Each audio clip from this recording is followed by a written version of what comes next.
Le Ramadan Encore Genève ainsi que son bar et restaurant The Hub vous accueillent du lundi au vendredi autour de plats et cocktails savoureux. Bonjour et bienvenue à l'invité de Thierry Dim. Nous avons le plaisir d'accueillir aujourd'hui M. Emmanuel Levin. Bonjour Emmanuel. Bonjour Thierry, bienvenue. Merci de nous recevoir ici dans votre centre de beauté à Saint-Légier. Vous êtes parfumeur. Aujourd'hui, on sent quand même que la parfumerie fait partie du quotidien de tout un chacun. Seulement, pour monsieur tout le monde, le choix d'un parfum n'est pas toujours évident. Comment est-ce qu'on choisit son parfum? Tout à fait. Alors, moi je dirais qu'on choisit son parfum, en général, c'est à l'instinct. Des parfums, il y en a énormément. Il faut essayer tant que faire se peut, sentir la petite mouillette, comme on appelle ça, hein, qu'on trouve pratiquement chez tous les revendeurs.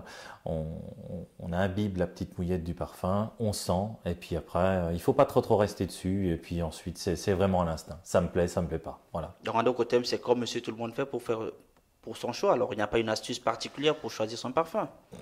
Je dirais que c'est plus, pour les astuces particulières, c'est plus en fonction de soi. C'est plus, après, ça devient, je dirais, qu'est-ce qu'on veut représenter? Est-ce que on est plus costume cravate? Est-ce qu'on va prendre un parfum qui va refléter ça? Est-ce qu'on est plus sportswear avec un sweatshirt, un polo? Est-ce que finalement on va prendre un parfum un peu plus détendu? Voilà, c'est vraiment en fonction de soi. C'est pour ça que un parfum va peut-être aller pour énormément de personnes. Mais ces personnes-là vont le choisir pour peut-être énormément de raisons différentes. Alors, on a choisi son parfum le plus délicat. Bon, le plus souvent, les gens mettent le parfum, ils se parfument soit au niveau des aisselles, soit le derrière, au niveau des oreilles. Est-ce qu'ils font bien?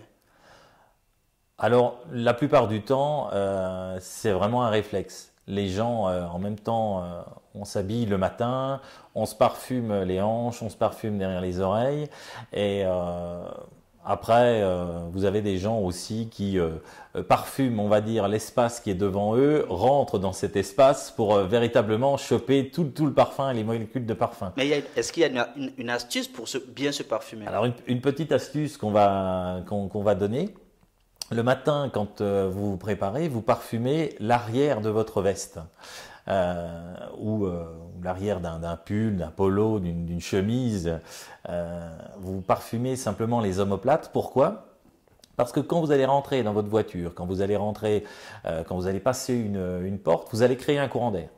Ce qui fait que les molécules vont se réveiller, vont vivre, et vous allez retrouver votre parfum devant vous. Donc, je vous invite à tester.